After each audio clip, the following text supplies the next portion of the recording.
لائٹیں جلا دینا۔ اعوذ باللہ من الشیطان الرجیم، بسم اللہ الرحمن الرحیم۔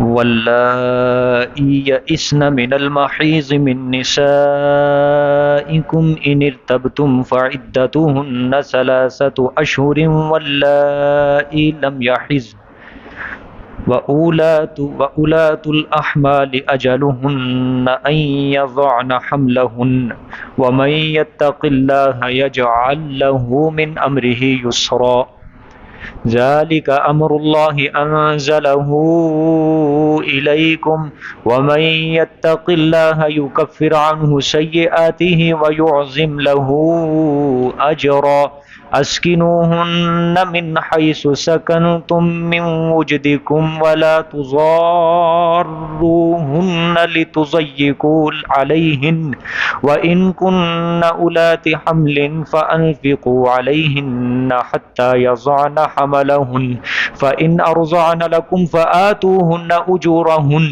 وأتمروا بینکم بمعروف وإن تعاسرتم فسترضع له أخرى لينفق ذو سعة من سعته ومن قدر عليه رزقه فلينفق مما آتاه الله لا يكلف الله نفسا إلا ما آتاها سيجعل الله بعد عسر يسرا وكأي من قرية عتت عن أمر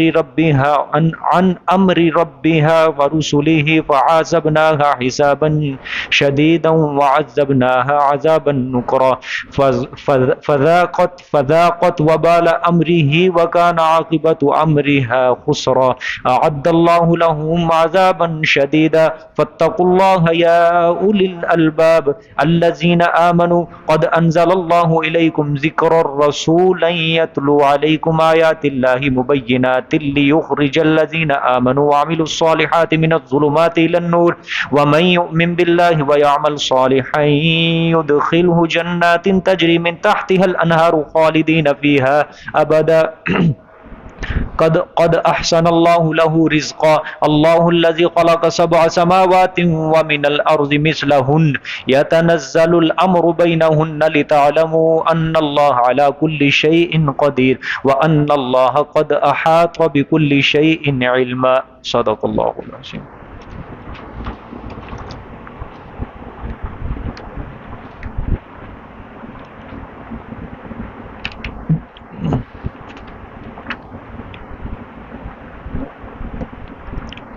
گزشتہ سبق میں آیت نمبر 2 کے اندر اللہ پاک نے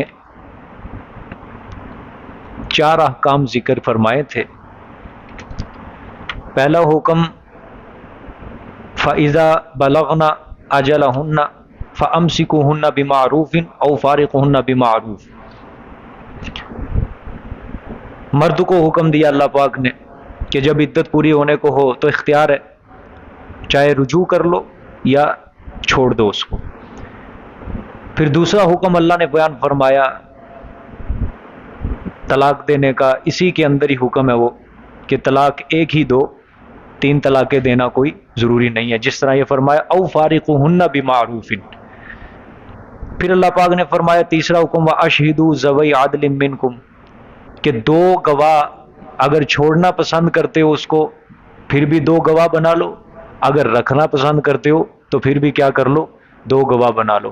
اس کے اندر میں نے کل بھی حکمت بیان کی تھی کہ اگر تو بیوی کو رکھنا ہے عدت کے اندر رجوع کرنا ہے تو گواہ بنانے کی حکمت کیا ہے کہ کل کو کہیں عورت یہ دعویٰ نہ کر دے کہ وہ کہے کہ نہیں جی عدت کیا ہو گئی تھی، پوری ہو گئی تھی، اس لیے وہ انکار ہی کر دے کہ نہیں جی نہیں نکاح ختم ہو گیا۔ اور اگر اس کا ارادہ بن گیا مرد کا چھوڑنے کا، چھوڑ دیا اس نے، ٹھیک ہے، عدت بھی پوری ہو گئی، چھوڑ دیا، بس بعد میں پھر وہ اگر بیوی کی محبت غالب آ گئی، ٹھیک ہے، تو پھر وہ کیا کہے گا، نہیں جی نہیں میں نے تو چھوڑا نہیں، عدت تو ابھی کیا ہو رہی ہے، چل رہی ہے۔ دونوں کے متعلق اللہ پاک نے یہ حکم بیان فرمایا کہ گواہ بنا لو۔ اور مجھ سے ایک چیز کل رہ گئی تھی، یہ گواہ بنانا واجب نہیں ہے یہاں پہ، کہ ضروری نہیں گواہ بنانا، بلکہ استحبابی حکم ہے، مستحب ہے، بنا لو گے تو ثواب ہے، نہ بناؤ گے تو کوئی گناہ نہیں ہے۔ لیکن پھر بھی اسلام چونکہ ایک اچھا حکم دے رہا ہے کہ بعد میں کوئی لڑائی جھگڑا نہ ہو، تو پھر بھی بنا لینا بہتر ہے۔ پھر چوتھا حکم واقیم الشہادۃ للہ، اللہ نے سب مسلمانوں کو خطاب کیا کہ گواہی دینے کے اندر پیچھے نہ ہٹو، بلکہ گواہی تم نے یہ نہیں دیکھنا کہ میری اس سے ذاتی مخالفت ہے نہ، گواہی تم نے کس کے لیے دینی ہے؟ اللہ کے لیے۔ پھر اس کے بعد اللہ تعالیٰ نے تقوی کا بارے میں بتایا ہے، اور اس کے بعد توکل کے بارے میں بتایا۔ پھر اب آج جہاں سے سبق شروع ہو رہا ہے، یہاں پہ اللہ پاک مطلقات کی اقسام بیان فرمائیں گے، یعنی جن عورتوں کو طلاق دی جاتی ہے ان کی قسمیں۔ سمجھ آ گئی جی بات؟ اب دیکھیں ترجمہ دیکھیں، واللائی یئسن من المحیض، اور وہ یہ 9واں حکم ہے جی۔ 4 حکم پہلی آیت میں آئے تھے، 4 حکم دوسری آیت میں، اب 4 حکم آئیں گے اس چوتھی آیت کے اندر۔ واللائی یئسن من المحیض، فرمایا اور وہ عورتیں جو مایوس ہو گئیں، وہ عورتیں واللائی جو یئسن کیا ہو گئی؟ مایوس ہو گئی، ٹھیک ہے۔ کس وجہ سے؟ بوجہ زیادہ عمری کے، من المحیض حیض سے، ٹھیک ہے۔ من نسائکم تمہاری عورتوں سے، ہر عورت مراد نہیں، تمہاری متعلقہ عورتوں سے کریں گے ترجمہ، ٹھیک ہے۔ تمہاری متعلقہ عورتوں سے جو عورتیں حیض سے کیا ہو گئی؟ مایوس ہو گئیں۔ ان ارتبتم، اگر تمہیں شک ہو، فعدتہن ثلاثۃ اشہر، پس ان عورتوں کی عدت کتنے مہینے ہیں جی؟ 3 ماہ۔ آگے وہی بات، زیادہ عمری کی وجہ سے عورت کو حیض آنا کیا ہو جاتا ہے؟ بند ہو جاتا ہے۔ اب اس کی عدت 3 حیض نہیں ہے، اس کی عدت کتنی ہے؟ 3 ماہ۔ 3 مہینوں کی وہ میں نے ترتیب آپ کو پہلے بتائی ہے کہ اسلامی تاریخ کے حساب سے اگر یکم کو دی ہے پھر پورے 3 مہینے، چاہے 29 ہو چاہے 30 ہو۔ اگر مہینے کے درمیان میں دی ہے پھر 30 کر کے 90 دن پورے کرنے ہوں گے، ٹھیک ہو گیا۔ اچھا، پھر فرمایا واللائی لم یحضن، اگر تمہیں شک ہوئے پس اس کی عدت 3 مہینے، واللائی لم یحضن، اور وہ عورتیں کہ جو جن کو حیض نہیں آتا، بوجہ کم عمری کے، وہ بچیاں، واللائی وہ بچیاں، لم یحضن جن کو حیض نہیں آتا۔ اب یہاں سے کون سی عورتیں مراد ہے؟ بچیاں، ٹھیک ہے۔ اچھا، نابالغ اس کو حیض نہیں آتا، تو آپ سوچیں گے نابالغ کی شادی، آپ کے ذہن میں یہی ہوگا 10-12 سال کی بچی کی شادی کس طرح ہو جاتی ہے؟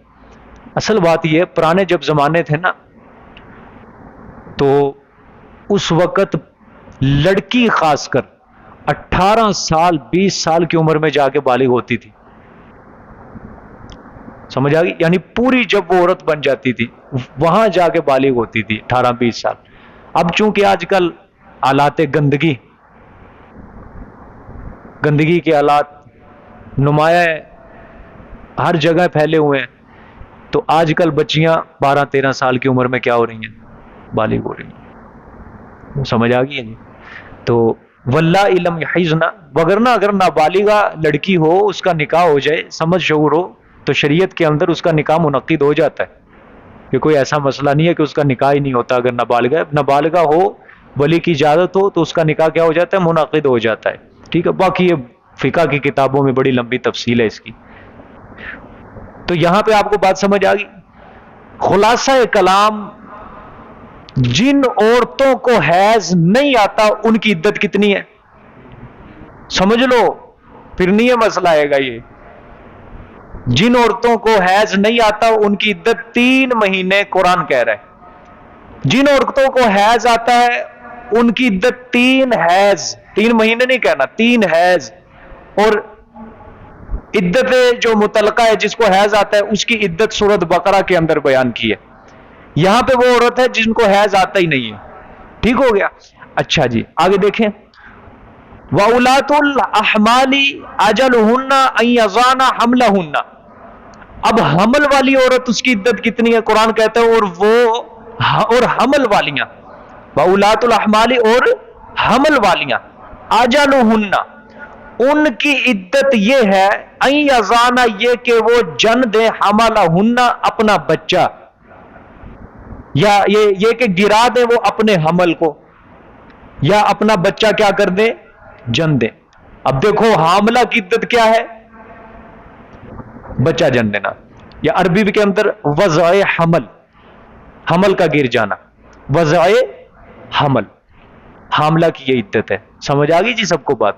اچھا، اس کے اندر ایک باریک سا مسئلہ سمجھنا ہے، حاملہ عورت ہے اور اس کا خامند فوت ہو گیا، اس کی عدت کتنی ہے؟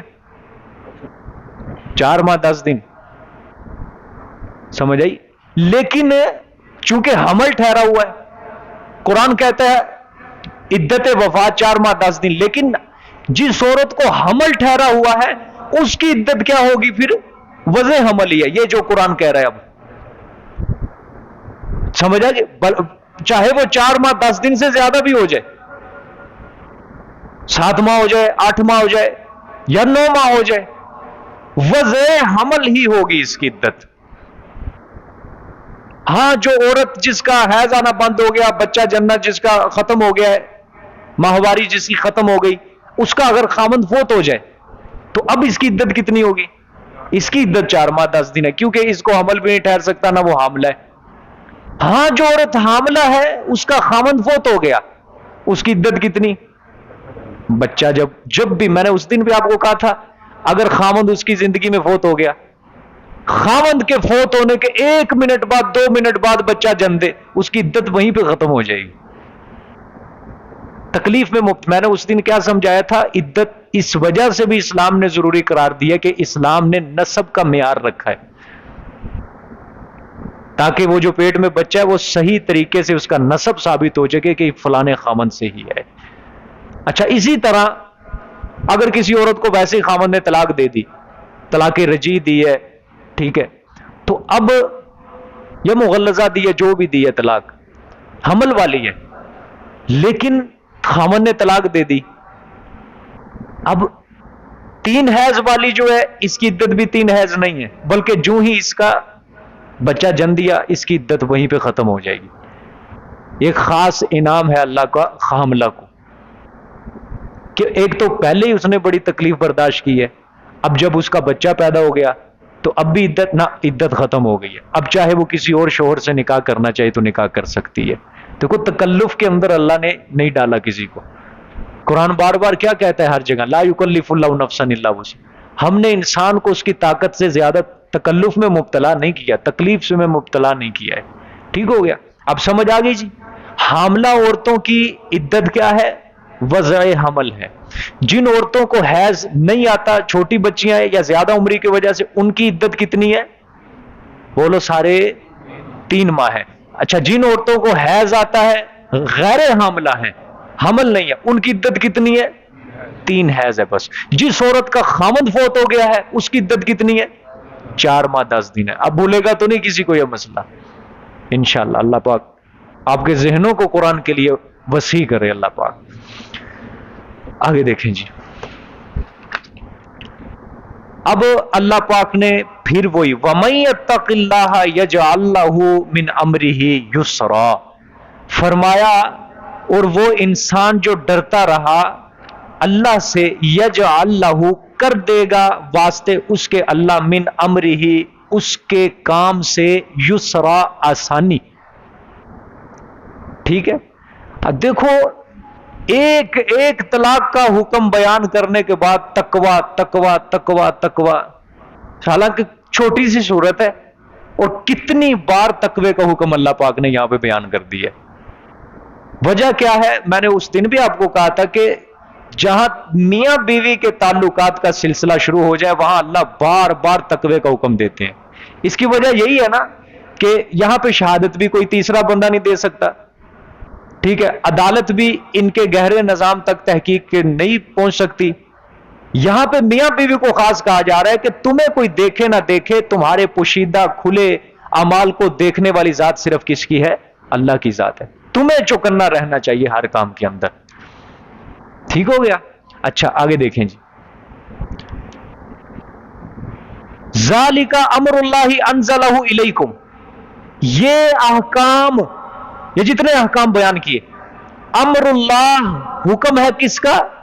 اللہ کا۔ امر کا مطلب حکم ہوتا ہے، انزلہ الیکم اتارا اس نے طرف تمہارے بواسطہ پیغمبر صلی اللہ علیہ وسلم تمہارے طرف اس نے کیا کیا؟ اتارا.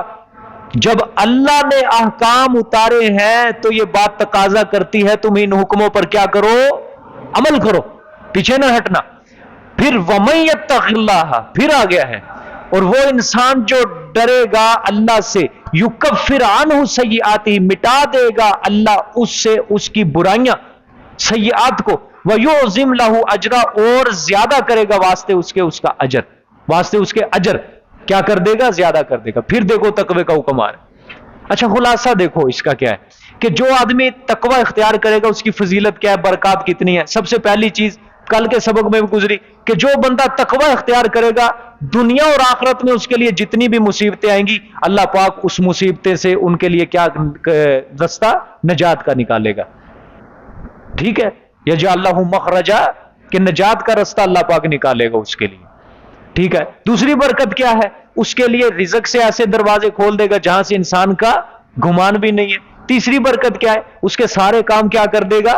آسان کر دے گا. چوتھی برکت اب یہ آئی ہے وَمَن يَتَّقِ اللَّهَ يُكَفِّرْ عَنْهُ سَيِّئَاتِهِ کہ اس کے گناہوں کو کیا کر دے گا؟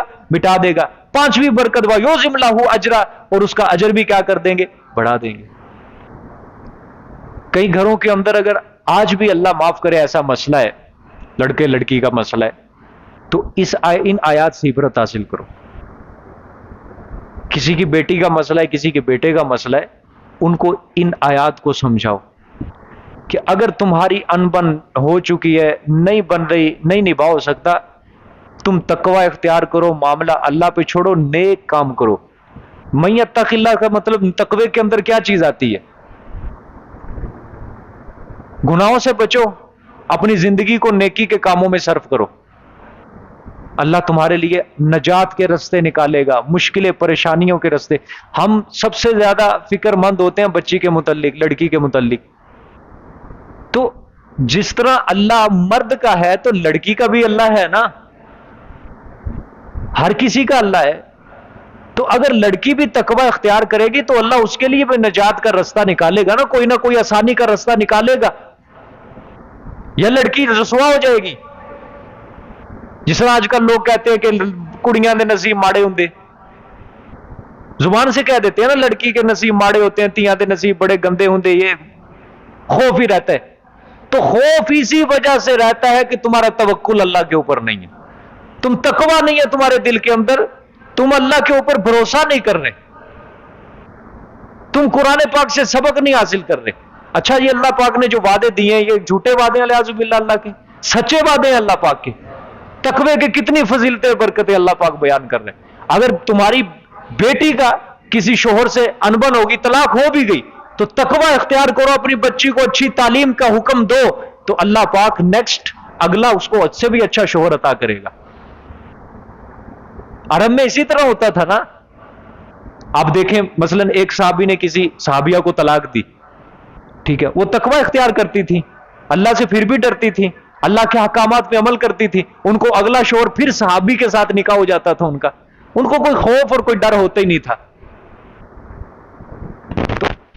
تو ہمارے اندر چونکہ دین جو ہے ان کی بنسبت بہت کم، بلکہ کم کیا ہے ہی نہیں ہے.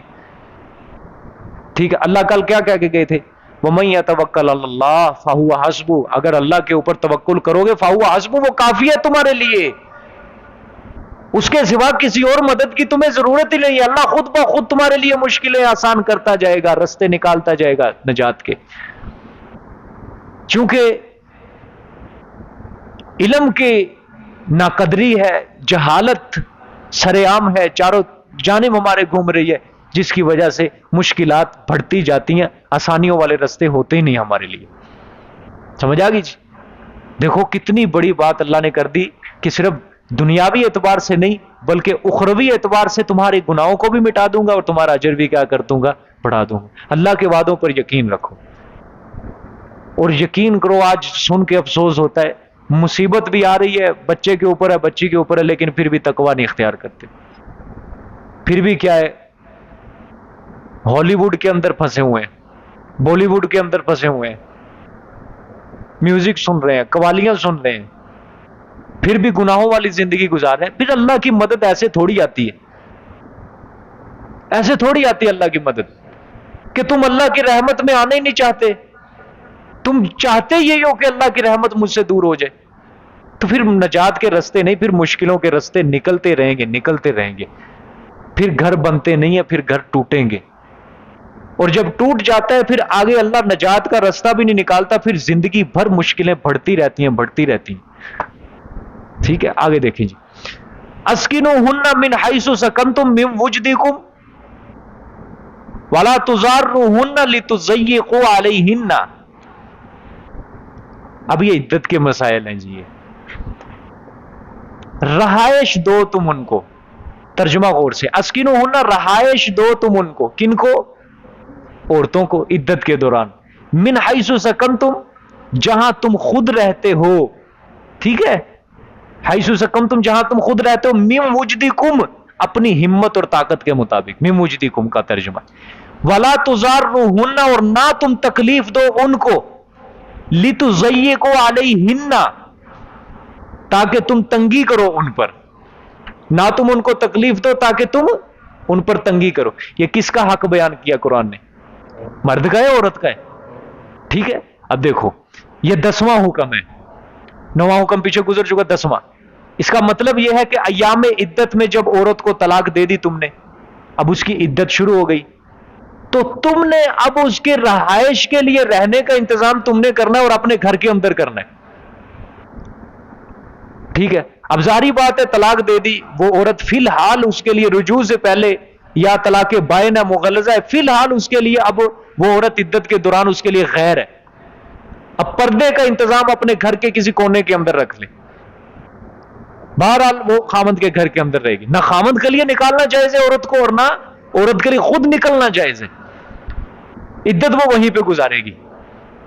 ٹھیک ہے, اللہ پاک اب مرد کو کہہ رہے ہیں کہ تو نے اس کے اوپر کسی قسم کی زیادتی نہیں کرنی, رہنے کا بندوبست تو نے خود کرنا ہے. پیچھے نفقے کا حکم تھا, اب سکنے کا حکم آ رہا ہے.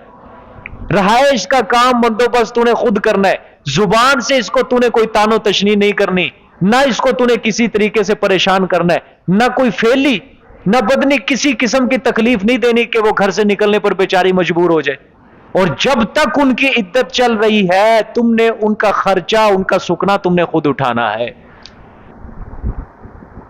اب یہ الگ مسئلہ ہے کہ عدت کے اندر اللہ نے خامند کے اوپر کیوں ضروری قرار دیا ہے, یہ پھر کسی موقع پر آپ کو سمجھاؤں گا. فی الحال آیت کے اندر رہیں. اسکنوہن من حیث سکنتم من وجدکم, کہ خامند کو کیا کہا گیا ہے کہ اپنی حیثیت اور ہمت کے مطابق تم نے کیا کرنا ہے, اس کے اوپر خرچ کرنا ہے. ولا تضاروہن لتضیقوا علیہن, اور تکلیف نہیں پہنچانی ان عورتوں کو تاکہ وہ تنگ ہو جائیں, تاکہ تم ان کے اوپر کیا کرو, تنگی کرو. ٹھیک ہو گیا. اچھا آگے اسی کے اندر ایک اور حکم بھی ہے. ابھی اس آیت کے اندر کیا بتلایا گیا ہے کہ متعلقہ عورتیں, پچھلی آیت کے اندر کہ اگر متعلقہ عورتیں حاملہ ہوں تو ان کی عدت کتنی ہے؟ وضع حمل ہے. سمجھئے, یہ بات ذہن میں رکھنی ہے. اب یہ آیت کا ترجمہ اگلی کا پڑھ لو, پھر میں پوری بات سمجھاتا ہوں. وَإِن كُنَّ أُولَاتِ حَمْلٍ, اور اگر ہے وہ حمل والی, اگر ہے وہ حاملہ, فَأَنفِقُوا, تو پس خرچ کرو تم, علیہن ان عورتوں پر, حتی یضعن حملہن, یہاں تک کہ وہ جن دے اپنے حمل کو. اب وہ اس عورت کی عدت کے بارے میں ہے جو حمل والی ہے, اس کے خرچے کے بارے میں ہے. اگر ہو وہ حمل والی پس کیا کرو, ان پر خرچ کرو, حتی یضعن حملہن, یہاں تک کہ وہ جن دے اپنے بچے کو. اب یہ ایک مستقل الگ حکم ہے, 11واں حکم ہے. اب یہاں پہ اللہ کیا فرما رہے ہیں کہ اگر وہ عورتیں ہیں حمل والی, عدت چل رہی ہے, پیٹ میں بچہ ہے, تو اللہ فرماتے ہیں اس کا نفقہ بھی تیرے اوپر واجب ہے. بجماع امت نفقہ خامند اٹھائے گا اس کا, عورت کا. ہر جو بھی عورت عدت کے اندر ہے اس کا خرچہ کس کے اوپر ہے؟ خامند کے اوپر. اور دیکھو قرآن نے من وجدکم کا لفظ, کیا مطلب ہے اس کا؟ لکھا ہے نیچے, من وجدکم اسکنوہن من حیث سکنتم من وجدکم, آیت نمبر 6 جہاں شروع ہو رہی ہے,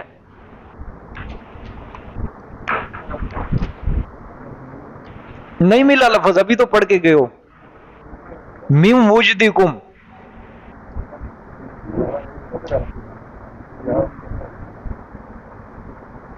گم گئے لفظ اپنی مقدور کے مطابق، مطلب طاقت کے مطابق، قدرت کے مطابق، ہاں ہاں قدرت کے مطابق۔ دیکھو یہاں پہ عورت کی حالت کا لحاظ نہیں رکھا گیا، مرد کی حالت کا لحاظ رکھا گیا ہے۔ میں وہی کہہ رہا ہوں نا، تکلف کے اندر اسلام نے نہیں ڈالا ہے۔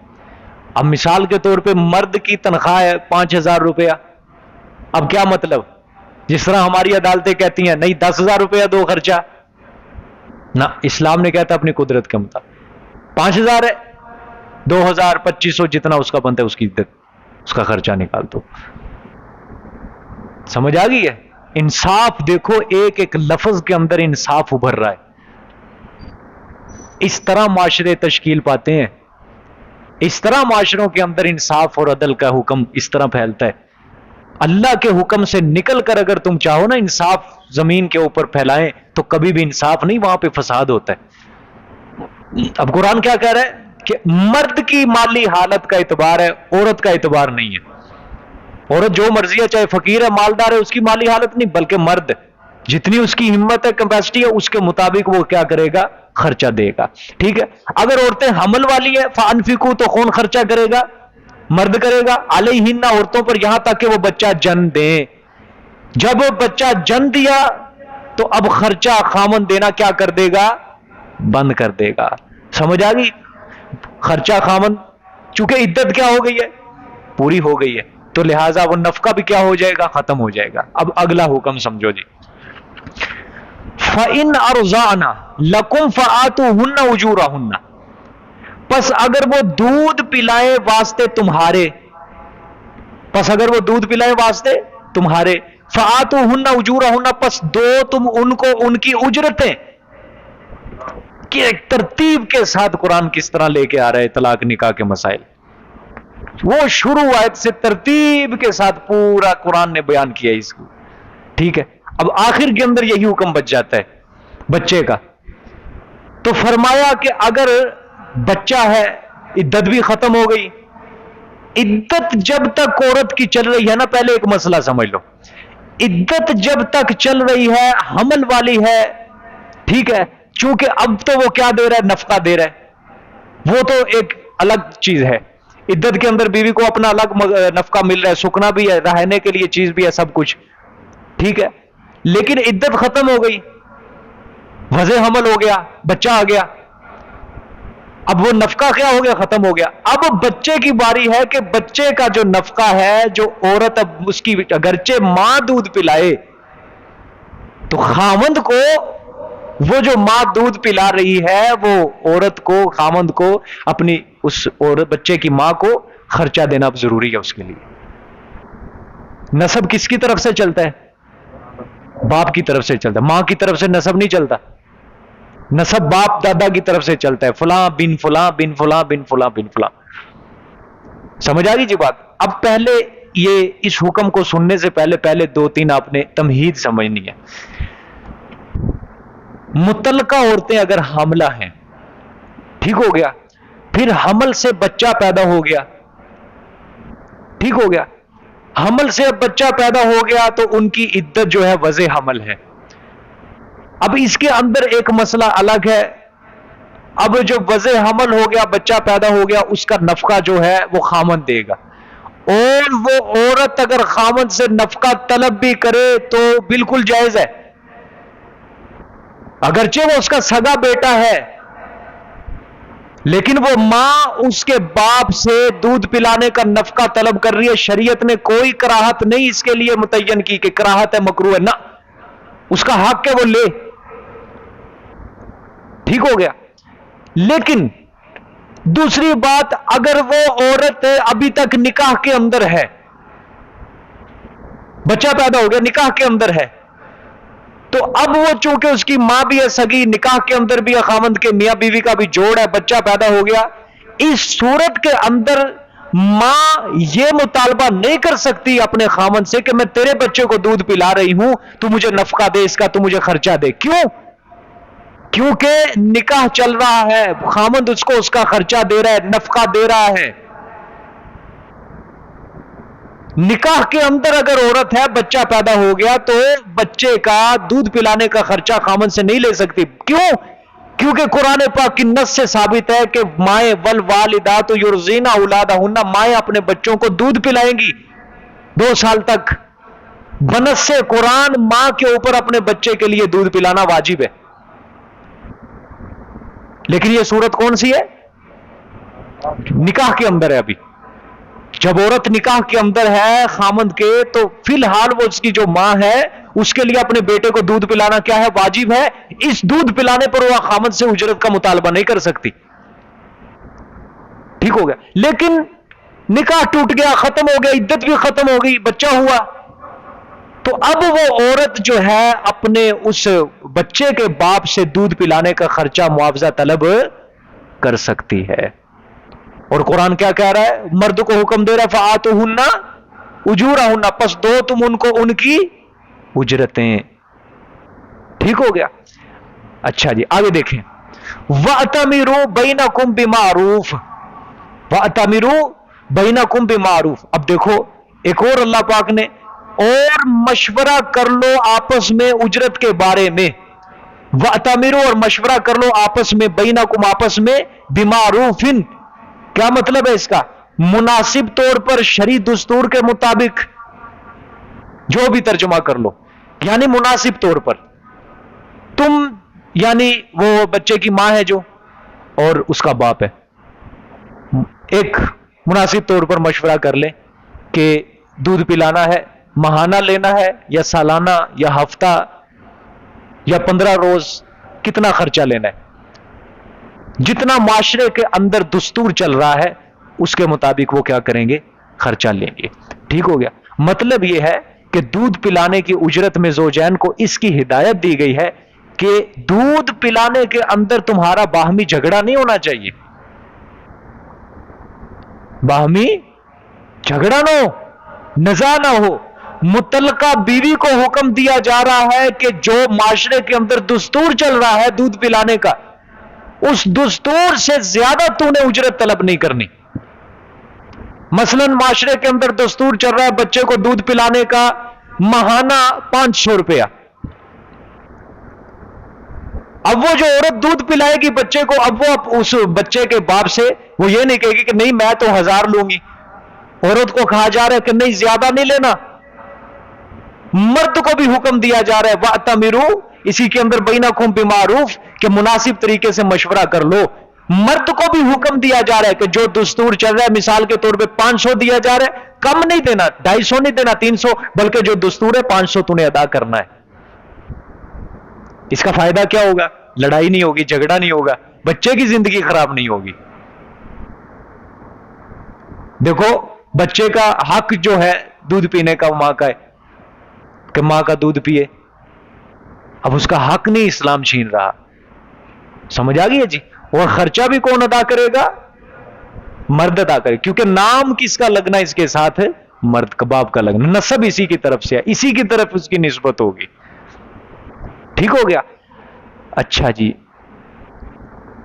آگے بھی دیکھیں. وَإِن تَعَاسَرْتُمْ فَسَتُرْضِعُ لَهُ أُخْرَىٰ. اس کا ترجمہ غور سے. اور اگر تم نے ایک دوسرے پر تنگی کی، وَإِن تَعَاسَرْتُمْ، اگر تم نے ایک دوسرے پر کیا کی؟ تنگی کی. فَسَتُرْضِعُ لَهُ أُخْرَىٰ، پس انقریب دودھ پلائے گی اس کو دوسری عورت. دیکھو نہیں سمجھ آئی؟ اگر تم آپس میں لڑ جھگڑ پڑے، اس کی سگی ماں ہے نا وہ بچے کی، اور سگا باپ ہے، اگر آپس میں لڑائی ہوگی تو دوسری عورت ہی دودھ پلائے گی. اب اصل جو ماں کا دودھ ہے وہ بچے کو نصیب نہیں ہوگا. لیکن جب دوسری عورت دودھ پلائے گی تو ظاہری بات ہے بچے کی طبیعت رجحان اسی طرف بڑھ جائے گا. تو نقصان کس کا ہوگا؟ تم دونوں کا نقصان ہوگا. کیا ہوگا؟ نقصان تم دونوں کا ہوگا. ٹھیک ہو گیا. بڑے تفصیلی مسائل ہیں اس کے اندر، میں چھوڑ رہا ہوں اس کی، کیونکہ بحث بہت لمبی ہو جائے گی. یہاں پہ ایک طرف معاشرہ ہوتا ہے، ایک طرف شریعت ہوتی ہے. بندہ کرے کیا یہاں پہ؟ ایک طرف ہمارے عدالتی قانون ہوتے ہیں اور دوسری طرف اللہ کا قانون ہوتا ہے. کیا کرے بندہ یہاں پہ, کیا فیصلہ کرے؟ عدالتی قانون کو ٹھکرائے, سیدھا جیل میں جاتا ہے کہ تم نے بغاوت کی ہے جی ملک کے قانون سے, ملک کے قانون کے خلاف بولی. اللہ کا قانون بیان کرو, اگر نہ کرو گے وہ پھر بڑی عدالت کے اندر پھر ہتھ کڑی لگے گی. وہی بات آ گئی نا کہ دین کے اوپر چلنا اس طرح ہو جائے گا جس طرح ہاتھ پر شولہ رکھنا. یہ وہی دور چل رہا ہے. اب کیا کریں, انسان پھنس گیا ہے دونوں طرف سے. ٹھیک ہو گیا. اچھا یہ اب چیز سمجھ نہیں ہے. ان تاسر, اگر تم دونوں نے تنگی کی تو اس کو کون دودھ پلائے گی؟ دوسری عورت. اگر دودھ پلانے والی کا معاملہ مثلا باہمی, اس نے بچے کے باپ نے اور بچے کے ماں بیٹھی ہے, طے نہیں پایا, عورت کہتی ہے نہ میں دودھ نہیں پلاتی, جاؤ. وہ کہتی ہے کیا, میں دودھ نہیں پلاؤں گی. اب شریعت کہتی ہے اس عورت کو مجبور نہ کرو, اس عورت کو مجبور نہ کرو, کوئی تانا تشنی نہ کرو, بلکہ یہی سمجھو کہ ماں ہونے کے باوجود, کیونکہ ماں کی شفقت بچے پر زیادہ ہے, اس کے باوجود بھی وہ اپنے بچے کو دودھ پلانے پر تیار نہیں ہے, تو سمجھ لو کوئی نہ کوئی اس کو عذر ہے, مجبوری ہے جس کی وجہ سے دودھ نہیں پلا رہی. یعنی شریعت یہاں بھی مثبت سوچ دے رہی ہے کہ تم نے مثبت سوچ, اگرچہ وہ اپنے بچے کو دودھ پلانے پر تیار نہیں ہے, لیکن تم یہی سمجھو کوئی نہیں, ماں ہے نا, پھر بھی اگر نہیں پلا رہی, ماں کی شفقت زیادہ ہے, کوئی نہ کوئی عذر ہوگا, تکلیف ہوگی, پریشانی ہوگی جس کی وجہ سے دودھ نہیں پلا رہی, مجبور نہیں کرنا. لیکن اگر واقعتاً پتہ چل گیا ہے کہ ناراضگی اور غصے کی وجہ سے یہ بچے کو دودھ نہیں پلا رہی, تو اب یہ عورت اللہ کی بارگاہ میں گناہگار ہوگی. دنیا کی کسی عدالت کو, قاضی کو کوئی کسی قسم کا شریعت حکم نہیں دیتی کہ تو اس کو مجبور کر کہ چل اپنے بچے کو دودھ پلا. دیکھو بھائی, ظاہری بات ہے, جو ماں ہے جس نے خود اس کو جنا ہے, وہ خود دودھ نہیں پلا رہی. ماں کی شفقت سے بڑی اور شفقت ہے کون سی دنیاوی اعتبار سے؟ وہ خود دودھ ہی نہیں پلانا چاہتی, تو کیا کرو گے؟ دنیا کی عدالتوں سے جا کے کرو گے کیا؟ اللہ پاک نے بھی نہیں کہا کہ اس کو زبردستی کرو, چھوڑو. اللہ پاک نے بھی نہیں کہا. ہاں نہیں دودھ پلا رہی اپنے بچے کو, گناہگار ہے وہ, غصے کی وجہ سے, ناراضی. جب کہا جو ہے کہ اس کا جو خامند ہوگا, اس کا جو باپ ہوگا, وہ خرچہ برداشت کرے گا, لیکن اب بھی وہ دودھ نہیں اگر پلا رہی, تو پھر شریعت کہتی ہے قاضی کو بالکل حق نہیں ہے کہ مجبور کرے کہ اس کو دودھ پلا, بلکہ وہ اللہ کی بارگاہ میں کیا ہوگی, گناہگار. اللہ اس سے خود ہی پوچھے گا کہ تو نے بچے کا حق اس سے کیوں چھینا ہے. ایک بات. دوسری بات, اگر شوہر فقیر ہے, کیا ہے, فقر و افلاس کا شکار ہے, اب اس کو کوئی دوسری عورت مل جاتی ہے, وہ کہتی ہے کہ میں تیرے بچے کو دودھ پلاؤں گی, تو مجھے مطالبہ بھی معاوضہ بھی نہ دے, میں فری دودھ پلاؤں گی. ادھر سے ماں مطالبہ کر رہی ہے میں دودھ پلاؤں گی, میں اس دودھ کے اوپر معاوضہ لوں گی, لیکن شرط کیا ہے, خامند کیا ہو, فقیر ہے, افلاس کا شکار ہے. عورت دوسری مل گئی, وہ کہتی ہے میں فری دودھ پلاؤں گی, کوئی معاوضہ نہیں لوں گی. ادھر سے جو سگی ماں ہے بچے کی, وہ کہتی ہے میں معاوضہ لوں گی. اب شریعت نے خامند کو کیا کیا ہے, اختیار دیا ہے کہ تو اپنے فقر و افلاس کو سامنے رکھتے ہوئے تو ماں کی بجائے, اگرچہ وہ معاوضے کا مطالبہ کر رہی ہے, اس کو چھوڑ, تو دوسری عورت سے بھی دودھ پلوا سکتا ہے. وہی بات, تکلف میں نہیں ڈالا ہے, کسی کو اس کی طاقت سے زیادہ اللہ پاک نے احکام کا مکلف نہیں کیا. یہاں پہ اس کے فقر کو دیکھا گیا, افلاس کو دیکھا گیا ہے. سمجھ آ رہی ہے کہ نہیں بات؟ اچھا, اب یہ سمجھ آ گئی, اگر تم نے ایک دوسرے پر تنگی کی تو دوسری عورت اس کو کیا پلائے گی, دودھ پلائے گی. ٹھیک ہے, لیکن اگر ایک اور مسئلہ ہے, اگر دوسری عورت بھی 500 روپیہ طلب کر رہی ہے اور ماں بھی 500 روپیہ طلب کر رہی ہے, اس صورت کے اندر تمام فقہاء اس بات کے اوپر متفق ہیں کہ ماں کا پہلے حق ہے, دوسری عورت سے دودھ پلوانا جائز نہیں ہے. اگر وہ بھی عورت برابر پیسہ طلب کر رہی ہے اور ماں بھی برابر کر رہی ہے تو پہلے حق کس کا ہے؟ اب ماں کا. دوسری عورت سے اب وہ دودھ نہیں پلوا سکتا ہے. ٹھیک ہے، لیکن ایک شریعت نے اور مسئلہ بتایا، پھر آگے چلتے ہیں. اگر دوسری عورت سے دودھ پلوانا طے ہو جائے، اب کیا طریقہ کار ہے دودھ پلانے کا؟ شریعت کہتی ہے ضروری یہ ہے کہ اب وہ دوسری عورت جو دودھ پلا رہی ہے نا اس کے بچے کو، وہ اس کی سگی ماں کے سامنے دودھ پلائے، اس کے پاس رہ کر دودھ پلائے گی. وجہ تربیت کا حق سگی ماں کا ہے زیادہ، کہ اسی کے آنگن میں بچہ رہے، کیونکہ اس کی سگی ماں ہی اس کی زیادہ تربیت کر سکتی ہے. لیکن اگر اس کو اس کی سگی ماں کا پیار نہیں ملا تو اس کی تربیت وہ ماں اچھی نہیں کر سکتی ہے. یہ مسائل اس وقت کے ہیں جب بچہ شیر خوار ہے، دودھ پیتا ہے. لیکن کل کو اگر بچہ بڑا ہو جاتا ہے، 5-6 سال عمر ہو جاتی ہے، وہاں شریعت نے چھوٹ دی ہے. 7 سال تک جو بچہ ہے وہ ماں کے پاس رہے گا، اور بچی 9 سال تک. اس کے بعد پھر والد کو اختیار ہے کہ بچہ اس کو اپنے پاس رکھنا چاہتا ہے، پاس لے آئے. شریعت کہتی ہے پاس رکھ لے. آپ اگر والد کو خوف ہے کہ میرے بیٹے کی تربیت اور اخلاق کے اوپر برا اثر پڑے گا تو والد اس کو اپنے پاس رکھ سکتا ہے. کوئی شریعت نے اس کے اندر گناہگار یا ممانعت نہیں ٹھہرائی اس کے اندر. ٹھیک ہو گیا جی؟ سمجھ آ گئے سب مسئلے؟ آگے چلتے ہیں جی. آئے لِيُنْفِقْ ذُو سَعَةٍ مِّن سَعَتِهِ، چاہیے کہ خرچ کرے وسعت والا اپنی وسعت کے مطابق. وَمَنْ قُدِرَ عَلَيْهِ رِزْقُهُ فَلْيُنْفِقْ مِمَّا آتَاهُ اللَّهُ، اور وہ انسان جس پر تنگ کی گئی روزی اس کی، اور وہ انسان جس پر تنگ کی گئی اس پر اس کی روزی. فَلْيُنْفِقْ مِمَّا آتَاهُ اللَّهُ، پس چاہیے کہ خرچ کرے اس چیز سے جو دیا اس کو اللہ پاک نے. ٹھیک ہے، اب یہ وہی چیز ہے، بیوی کے نفقہ کی جو مقدار ہے وہ شوہر کی حالت کے اوپر چھوڑی گئی ہے. عدت کے اندر نفقہ کون دے گا؟ خامن دے گا. تو بیوی کی مالی اعتبار اس کی کیفیت کو سامنے نہیں رکھا گیا، بلکہ شوہر کی مالی اعتبار. مثال کے طور پہ عورت عدت گزار رہی ہے، خامند اگر امیر ہے، مالدار ہے، تو نفقہ بھی کون سا دے گا؟ غریبوں والا نہیں دے گا بلکہ مالداروں والا دے گا. اگرچہ اس کی عورت فقیر ہے، تنگ دست ہے، بیوی کا اعتبار نہیں ہے، خامند کی مالی حالت کا اعتبار ہے. خامند امیر ہے، نفقہ بھی کیا ہوگا؟ امیر ہوگا. اگر بیوی امیر ہے،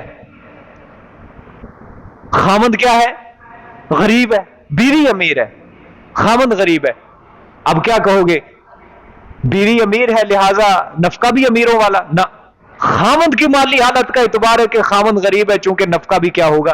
غریب والا دے گا، جو اس کی حیثیت. دیکھو وہی بات آ گئی کہ تکلف کے اندر اسلام نے مبتلا نہیں کیا جہاں سے فساد اور جھگڑے شروع ہو جائیں.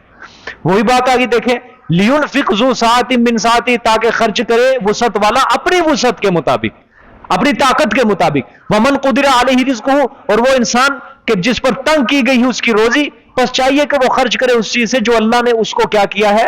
عطا کیا ہے. لَا يُكَلِّفُ اللَّهُ نَفْسًا إِلَّا مَا آتَاهَا، اللہ تعالیٰ نے فرمایا نہیں پابند کرتے اللہ کسی نفس کو الا ما آتاہا، مگر اسی قدر جو اس کو دیا اللہ نے.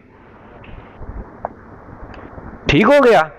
جتنا اللہ نے کسی کو کسی مال کا مالک بنایا ہے، اللہ اس کو اسی قدر کیا کرتے ہیں؟ مکلف کرتے ہیں. بوجھ نہیں ڈالتے اللہ پاک. زکوٰۃ کس کے اوپر فرض ہے؟ غریب کے اوپر یا امیر کے اوپر؟ پھر ہر امیر کے اوپر نہیں ہے. جو 7.5 توڑے سونے کا مالک، 52.5 توڑے چاندی کا مالک ہے، یا اس کے مطابق اس کے پاس رقم پڑی ہے اور اس کے اوپر سال گزر چکا، اس کے اوپر زکوٰۃ فرض کی ہے اسلام نے. ہر بندے کے اوپر زکوٰۃ فرض نہیں کی. وہی بات، لا یکلف اللہ نفسا الا ما آتاہا، ہر کسی کو اس کے دیے ہوئے سے زیادہ اللہ پاک نے مکلف نہیں کیا. تو کیوں نہ پھر ہم کہیں کہ اسلام ایک معتدل مذہب ہے. یہاں مشکلات نہیں ہے، یہاں تنگیاں نہیں ہیں، یہاں پریشانیاں نہیں ہیں. ہاں، جو بندہ اللہ کے احکامات کو چھوڑ کر غیر کے حکم پر عمل کرے گا، پریشانیاں مشکلیں اسی کے لیے نکلتی ہیں. آج ہم مسلمان کیوں ذلیل و رسوا ہو رہے ہیں؟ شریعت سے باہر نکل گئے ہم. سچا مذہب اس کو سچائی کی تعلیم دے رہا ہے اور وہ سچائی کو چھوڑ کر جھوٹ کے پیچھے چل رہے ہیں. ان سے بڑا بے شرم کون ہوگا؟ کوئی نہیں ہوگا. ٹھیک ہے، اچھا آگے دیکھیں، سَيَجْعَلُ بَعْدَ عُسْرٍ يُسْرًا، بڑی عجیب بات قرآن پاک نے کی، ان قریب کر دیں گے اللہ پاک تنگی کے بعد آسانی۔ ہر کسی کو حکم نہیں ہے، مگر اگر دیکھا جائے ہر تنگی کے بعد آسانی ضرور ہے، یہ میاں بیوی کو خاص کہا جا رہا ہے۔ اللہ کہہ رہے ہیں شوہر کو کہ دیکھ میں نے تجھے تیری تکلیف سے زیادہ مکلف نہیں بنایا، اپنی وسعت کے مطابق خرچ کر، خرچ کرتا جا، میرے حکم پہ عمل کرتا جا، آج تنگی برداشت کر لے، کل کو تیرے لیے آسانی کے راستے کھول دوں گا۔ عورت ادھر سے عورت کو کہا جا رہا ہے کہ اگر تیرا سابقہ خامن تجھے جو خرچہ دے رہا ہے، نفقہ سکنا، تیرے بچے کا خرچہ پورا کر رہا ہے، تھوڑا مل رہا ہے، فکر نہ کر، تیرے لیے آئندہ آسانی کے راستے کیا کر دوں گا، نکال دوں گا، نجات کے راستے نکال دوں گا۔ ٹھیک ہے، اچھا جی، وَكَأَيٍّ مِّن قَرْيَةٍ عَتَتْ عَنْ أَمْرِ رَبِّهَا وَرُسُلِهِ فَعَاقَبْنَاهَا عِقَابًا شَدِيدًا وَعَذَّبْنَاهَا عَذَابًا نُكْرًا، اور کتنی بستیاں ہیں سرکشی کی حکم اپنے پروردگار سے اور اس کے رسولوں سے، فَحَاسَبْنَاهَا حِسَابًا شَدِيدًا، پس حساب لیا ہم نے ان کا، بستیوں کا، حسابًا شدیدًا، حساب سخت۔ کوئی سمجھ آئی آپ کو کوئی بات؟ ربط ٹوٹ گیا، سارا ٹوٹا ہے نا، سارا ربط ہی ٹوٹ گیا۔ کہاں اللہ پاک طلاق، نکاح، سکنا، نفقہ، اور ساتھ ہی اللہ نے کیا شروع کر دیا، کتنی بستیاں ہلاک کر ڈالی ہم نے، اور انہوں نے سرکشی کی اللہ کی اور اس کے رسولوں کی، ہم نے ان کا کیا کیا، سخت حساب۔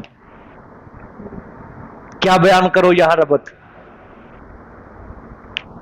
جتنی مرضی تفسیریں پڑھ لو کسی کو نہیں سمجھ آئے گی۔ اللہ پاک فرمانا چاہتے ہیں یہاں پہ خانگی امور انتظامی اللہ نے بیان کیے، طلاق، عدت، نفقہ، سکنا، رضاعت، دودھ پلانے کے مسئلے، سارے مسائل اللہ نے بیان کر دیے، اور اللہ درمیان میں کیا سمجھاتے ہیں، واتقوا اللہ واتقوا اللہ واتقوا اللہ، اللہ سے ڈرو، اللہ سے ڈرو، اللہ سے ڈرو۔ ساتھ ساتھ اللہ یہ بھی سمجھاتے ہیں جب تم تقوی اختیار کرو گے اللہ تمہارے لیے نجات آسانی کے راستے نکالتا جائے گا۔ ساتھ ساتھ اللہ یہ بھی کہتے ہیں کہ تمہارے گناہوں کو بھی مٹاؤں گا، تمہارا اجر بھی کیا کر دوں گا، بڑھا دوں گا۔ پھر اللہ پاک یہ بھی کہہ رہے ہیں میں تمہارے لیے آسانیوں کے راستے فراہم کر دوں گا۔ اب اللہ فرمانا چاہتے ہیں سارے احکام بیان کرنے کے بعد اللہ نے فرمایا اگر اب بھی تمہیں میری باتوں پر یقین نہ آئے، اگر اب بھی تم میری باتوں پر یقین نہ کرو، میرے احکام پر یقین نہ کرو، میرے احکام پر عمل نہ کرو، تو اب اللہ پاک نے احکام بیان کرنے کے بعد تخویف دنیاوی اور اخروی سے ڈرایا کہ دیکھ لو سابقہ امتوں نے بھی میرے احکام کی سے لاپرواہی کی تھی، میری حکم عدولی کی تھی۔ اللہ نے فرمایا ہم نے دنیا کے اندر ان بستیوں کو الٹ کے رکھ دیا، ان کے رہنے والوں کو ہم نے ان کا نام و نشان تک نہیں چھوڑا، اگر تم نے بھی میرے احکام سے روگردانی کی میں تمہیں بھی ذلیل و رسوا کر کے رکھ دوں گا۔ تم کوئی میرے زیادہ لاڈلے نہیں ہو، اگر تم بھی میرے قرآن کے مطابق زندگی نہ بسر کرو گے تو تمہیں بھی میں نہیں چھوڑوں گا۔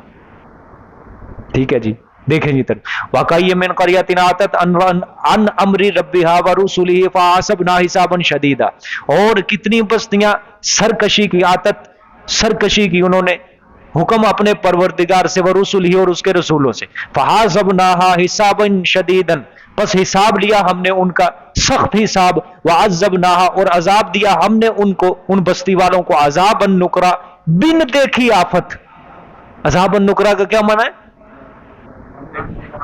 ہاں اندیکھا سنا، بن دیکھی آفت۔ اللہ اکبر، یعنی ایسی آفت بھیجی کہ زندگی میں انہوں نے کبھی سنا ہی نہیں تھا، ایسے اللہ نے ان کو عذاب دیا جنہوں نے احکام سے روگردانی کی۔ پھر فذاقت وبال امرہا، پس چکھا انہوں نے سزا اپنے کام کی۔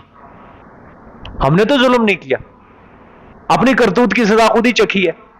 وَكَانَ عَاقِبَةُ أَمْرِهَا خُسْرًا، فرمایا کہ تھا نتیجہ اس کے معاملے کا تباہی، وَكَانَ اور تھا عَاقِبَةُ انجام، نتیجہ، أَمْرِهَا اس کے کام کا، معاملے کا، خسرا، تباہی۔ دیکھو یہاں پہ غور کر لو، بڑے لوگوں سے بھی آپ یہ جملہ سنو گے، سمجھدار لوگوں سے جملہ سنو گے، کہ برے کام کا انجام صحیح نہیں ہوتا، برے کام کا انجام کیا ہوتا ہے؟ برا ہی ہوتا ہے۔ دیکھو کیا کہا اللہ پاک، یہ کوئی کہانیاں نہیں اللہ سناتا،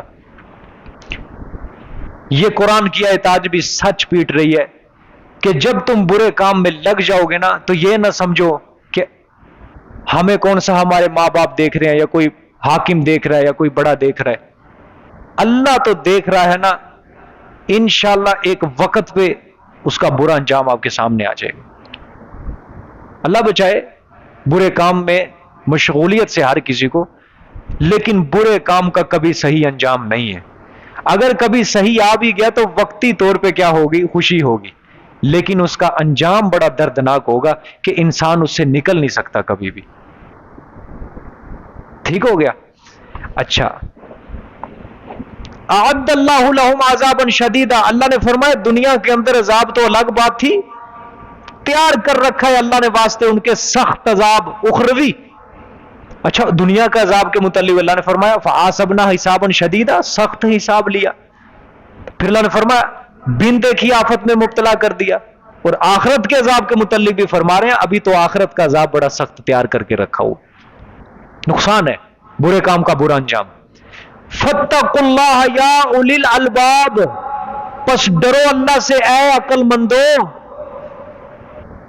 عقل مند اب کس کو کہا گیا ہے؟ الذین آمنوا، وہ لوگ جو ایمان لائے۔ ایمان والوں کو کیا کہا جا رہا ہے؟ عقل مند کہا جا رہا ہے کہ اے ایمان والو عقل مند بنو، عقل مند بن کے ذرا سمجھو اللہ کے حکام کو۔ تمہیں یہ بات نہیں جچتی کہ تم اللہ اور اس کے رسول کے احکامات سے باہر ہو کے زندگی گزارو، شریعت کی حدود سے باہر ہو کے زندگی گزارو، تمہارے یہ لائق نہیں ہے۔ اور اگر تم بھی اللہ کے احکامات سے باہر ہو کے زندگی گزارو گے پھر تم ایمان والے نہیں ہو۔ پیچھے ہے نا اللہ پاک نے شروع میں کہا تھا کہ ان احکام پہ عمل وہی کرے گا جو کس پر ایمان رکھتا ہے؟ اللہ پر اور آخرت کے دن پر ایمان رکھتا ہے۔ جو اللہ اور آخرت کے دن پر ایمان نہیں رکھتا تو سمجھو وہ ان احکامات کے اوپر عمل بھی کبھی نہیں کر سکتا۔ ٹھیک ہے، آگے قد انزل اللہ علیکم ذکرا، تحقیق اتارا اللہ نے طرف تمہارے نصیحت نامہ، رسولاً، اور رسول کو بھیجا۔ اچھا، اس سے پہلے ایک لفظ ہے ارسل رسولا، کیونکہ یہی نہیں کہہ سکتے نا تحقیق اتارا اللہ نے طرف تمہارے نصیحت نامہ رسول کو اتارا، کیونکہ رسول اترتا نہیں ہے بلکہ پیدا ہوتا ہے رسول، اس لیے ارسل رسولا، بھیجا رسول کو، یتلو علیکم، پڑھتا ہے وہ اوپر تمہارے اللہ کی آیات، مبینات، وہ آیت کیسی ہوتی ہے؟ واضح کرنے والی حق کو، لیخرج الذین، کیوں؟ تاکہ نکالے ان لوگوں کو جو ایمان لائے، وعملوا الصالحات، اور نیک عمل کیے، من الظلمات الی النور، شرک و کفر کے اندھیروں سے طرف نور کے، روشنی کے، توحید کی روشنی مراد ہے۔ ٹھیک ہے، من الظلمات شرک و کفر کے اندھیرے، اور نور سے مراد توحید کی روشنی۔ دیکھو ظاہری بات ہے جو پیغمبر کے رستے پہ چلے گا وہ گناہوں کے اندھیروں سے نکل کر کس روشنی میں آئے گا؟ توحید کی روشنی میں، اللہ کی فرما برداری، اللہ کی رحمت کے اندر آئے گا۔ تو جو اللہ کے رسول کی روشنی کے مطابق، تعلیمات کے مطابق نہیں چلے گا وہ اپنا نقصان کر رہا ہے۔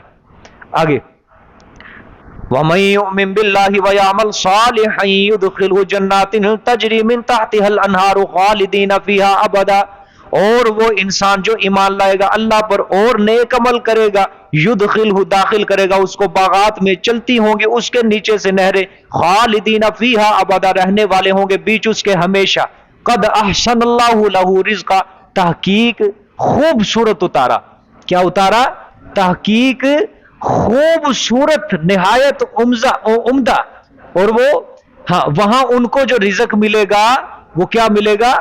خوبصورت، خوبصورت ہوگا، اللہ تعالیٰ واسطے ان کے رزق خوبصورت عطا کرے گا۔ قد احسن اللہ لہ رزقا، جو ان کو رزق ملے گا وہ کیا ملے گا؟ خوبصورت ملے گا۔ ٹھیک ہے، وہ نہایت ہی عمدہ لذیذ ہوگا، مشروبات کی نہریں الگ ہوں گی اور ایک ایک پھل کی الگ الگ قسمیں۔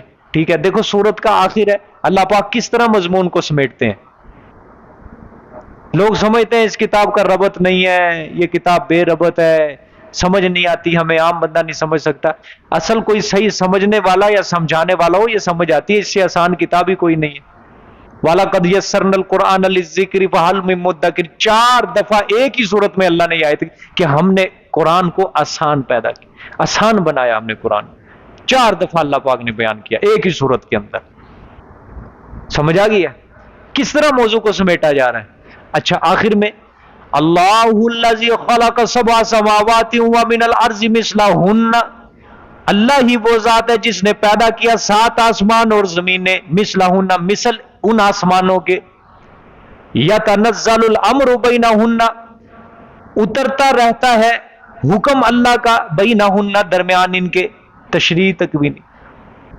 اب دیکھو پھر ربط ٹوٹ گیا، پھر ربط ٹوٹ گیا. کہاں جنت کا تذکرہ اللہ پاک کرتے آ رہے ہیں ایمان والوں کا، نیک لوگوں کا، اور کہاں اللہ فرما رہے ہیں کہ یہ 7 آسمان اور 7 زمینیں میں نے بنائی. اب کیا مطلب ہے اس کا؟ بولو.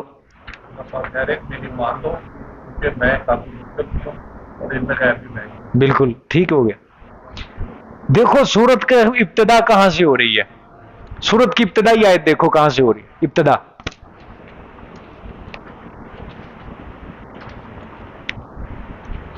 کوئی تمہید نظر آ رہی ہے آپ کو؟ الف لام میم کاف یا عین صاد، کتاب انزلناہ الیک، اے پیغمبر ہم نے طرف تیرے کتاب اتاری.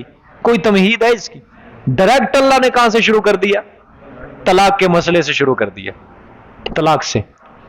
اچھا اللہ فرمانا چاہتے ہیں، سورۃ طلاق ہے نا، اللہ فرمانا چاہتے ہیں لوگوں ان مسئلوں کے اندر پڑھ کے انہیں میں نہ الجھ جانا، اصل مسئلہ مسئلہ توحید ہے، اس سے نظر نہ ہٹا لینا. اصل مسئلہ کیا ہے؟ مسئلہ توحید ہے، اس سے نظریں نہ ہٹا لینا، اس کو بھول نہ جانا، اس سے غافل نہ ہو جانا مسائل کے اندر پڑھ کے. ٹھیک ہے، اس لیے آخر سورت کا اختتام اللہ پاک کہاں پہ کر رہے ہیں؟ مسئلہ توحید پہ کر رہے ہیں. جو مرضی قرآن کی سورت پڑھ لو، اس کا اختتام اللہ نے توحید پر کیا ہے. آ جا کے اللہ نے فرمایا 7 آسمان میں نے بنائے اور زمینیں 7 انہی آسمانوں کی مثل بنائی. یتنزل الامر بینہن اتارا، ٹھیک ہے، اتارتا ہے حکم درمیان ان کے. لِتَعْلَمُوا کیوں؟ تاکہ تم جان لو ان اللہ علی کل شیء قدیر، بے شک اللہ اوپر ہر چیز کے قادر ہے. ٹھیک ہو گیا؟ تم میرے احکام کے اوپر عمل کرو گے تو میں تمہیں جنت دوں گا، رضا دوں گا، نجات کے رستے نکالوں گا، مشکلوں والے رستے ختم کروں گا. جان لو تم کہ ساری کائنات کی کنجیاں میرے پاس ہیں، ساری کائنات کے خزانے میرے پاس ہیں. تم یہ سمجھو میں اتنے بڑے 7 آسمان 7 زمینوں کا نظام چلا رہا ہوں، تم ایک انسان، کیا تمہارے لیے نجات کے رستے میرے لیے نکالنا کوئی مشکل کام ہے؟ کوئی مشکل کام نہیں ہے. تمہاری کھوٹی قسمت کو کھڑا کرنا میرے لیے مشکل کام ہے؟ کوئی مشکل کام نہیں ہے. جان لو تم کہ بے شک اللہ اوپر ہر چیز کے کیا ہے؟ قادر ہے. وَأَنَّ اللَّهَ قَدْ أَحَاطَ بِكُلِّ شَيْءٍ عِلْمًا، اور بے شک اللہ تحقیق احاطہ کیے ہوئے ساتھ ہر چیز کے عذر علم کے. اللہ نے احاطہ کر رکھا ہے ساتھ ہر چیز کے عذر علم کے. کتنی صفتیں بیان ہوئی ہیں اس کے اندر اللہ کی، غور کرو. ان اللہ علی کل شیء قدیر میں کون سی صفت ہے جی؟ مختار کل، جزاک اللہ. وَأَنَّ اللَّهَ قَدْ أَحَاطَ بِكُلِّ شَيْءٍ عِلْمًا کہ کون سی؟ علم غیب. دونوں صفتیں اللہ نے بیان کی ہیں. مسئلہ توحید بھی اللہ نے مکمل کر دیا. طلاق کے مسائل بھی ہوگے، عدت کے مسائل بھی ہوگے، سکنا کے مسائل بھی ہوگے، رضاعت دودھ پلانے کے مسائل بھی ہوگے، اور آخر کے اندر مسئلہ توحید کے اوپر بھی اللہ پاک نے سورت کو کیا کر دیا ہے؟ ختم کر دیا ہے. اللہ پاک اس کو اپنی بارگاہ میں قبول و منظور فرمائے.